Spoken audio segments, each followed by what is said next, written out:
Welcome to the Eclectic Thrifter and Crafter, where we thrift and craft with purpose. It's Tea Tuesday. Or in my world, Crafty Tuesday. Pour yourself a cup of tea and let's see what mischief I've got myself into this week. Well, it was the first craft fair of the season. This is what my booth looks like each year. I added vintage Christmas items that I will be putting up on eBay this coming week for the sale this year. Everything else that you see has been made by hand by me. I believe nearly everything that you see that is handmade has been a project on the channel at some point over the last 3 years. This will be my 3rd year on YouTube. Those are the paperweights that we made. Some things are upcoming Tea Tuesday videos, so you're getting a sneak peek. And of course the birdhouses.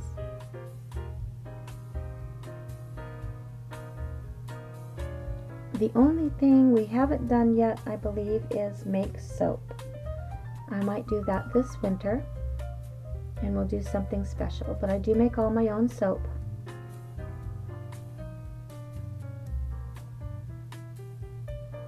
I made enough birdhouses this year.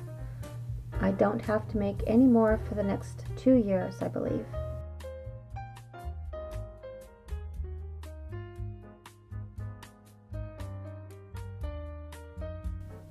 Hello and welcome to Tea Tuesday.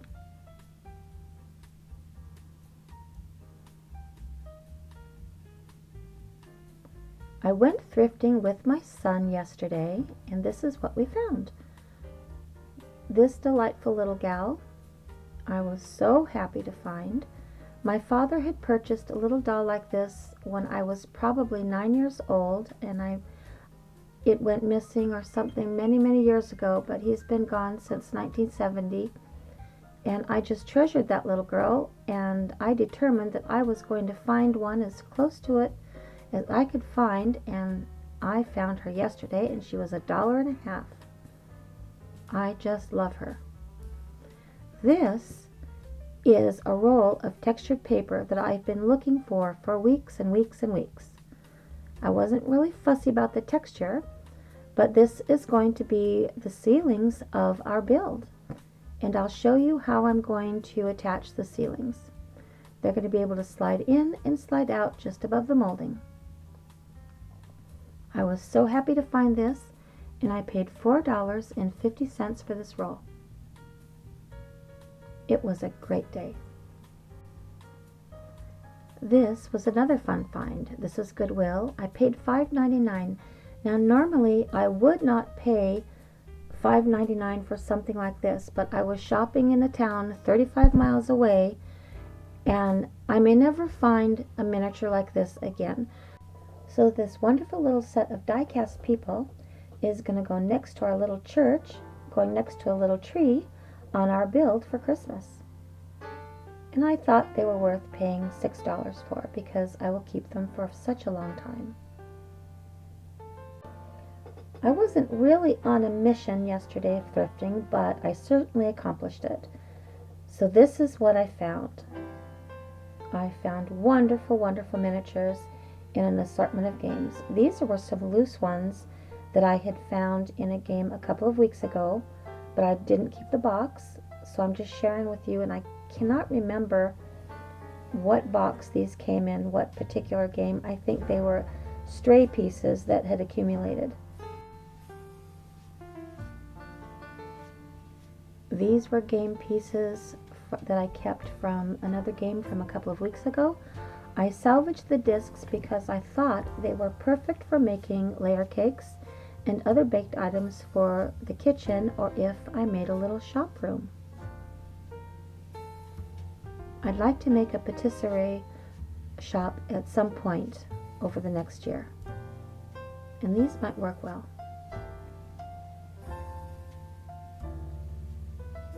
Clue. I paid $5.99, I believe. I can't really see it, so I'm going to guess. You can probably see better than myself. The average for all the boxes, some varied in price. I'll share the prices with you. You'll be able to see them. But on the average, I think I spent around $5 for each box. So now you can see I have a duplicate set of clues. So now I have 2 candlesticks. I have sets of tools, sets of revolvers. I'd like to make a Judas pair of revolvers, a little box for that. And now we're moving on to the Monopoly games. And they vary between $4 and $5.99. I almost left this one behind, and I thought that was such a foolish thing to do. The colors of the houses are really wonderful, so I'm going to keep those for myself and put that in my own Monopoly game. But these little pieces are absolutely delightful, perfect for a miniature toy box. I almost left it behind, and I went back and got it. I purchased this at the Ark.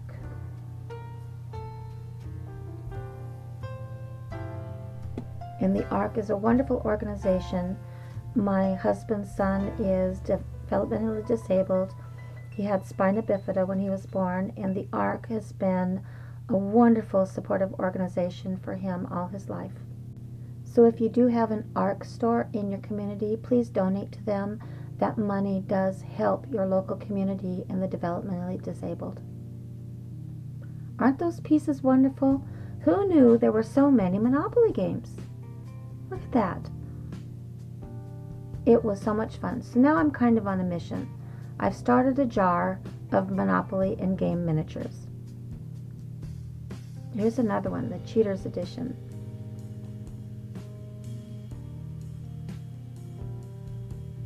I think this one was also $5.99.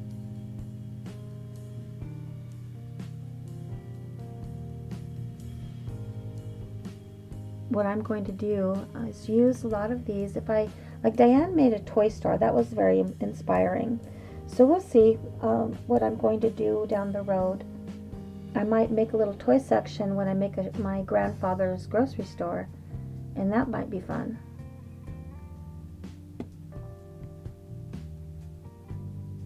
This was fun. This is a Monopoly game. It's called Bass Fishing Monopoly. Who knew, right? And I believe this one was $4. I purchased this at a Missions thrift store. It had some wonderful pieces in it. It was so much fun. Aren't those delightful? The little bass fish is on its side, but it is very well done. These mostly are all die cast. And that's a vintage Monopoly game. Now that series is from the late 60s, early 70s. And that has the original set in it. That belonged to somebody named Ramsey.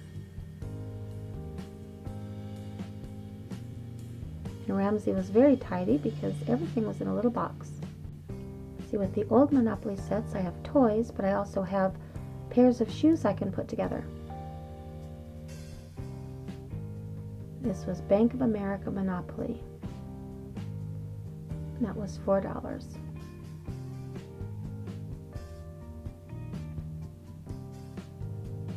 This one was missing, I thought it was missing a couple of pieces, but I did find them stuck between the papers as I was sorting out to dispose of the unwanted parts. But this had some fun parts in it too. It had a skyscraper, a piggy bank, a truck, and a couple odd things. I don't know what they are, but I can use them in the build for something. And there was another little statue that was caught between the papers, but it was a Bank of America symbol. And these are little buildings, and I thought those could be used in a playroom as well as part of the toy box. So I'm going to keep those out, and everything else I'm going to dispose of. These are from the Millionaire edition of Monopoly, and I'm going to hang on to these. It's very thick, sturdy cardboard, so I'm going to use them for crafting. This is all the cardboard I gleaned from the tops and bottoms of the game boxes, as well as some of the insides. It's going to come in very handy in the craft room.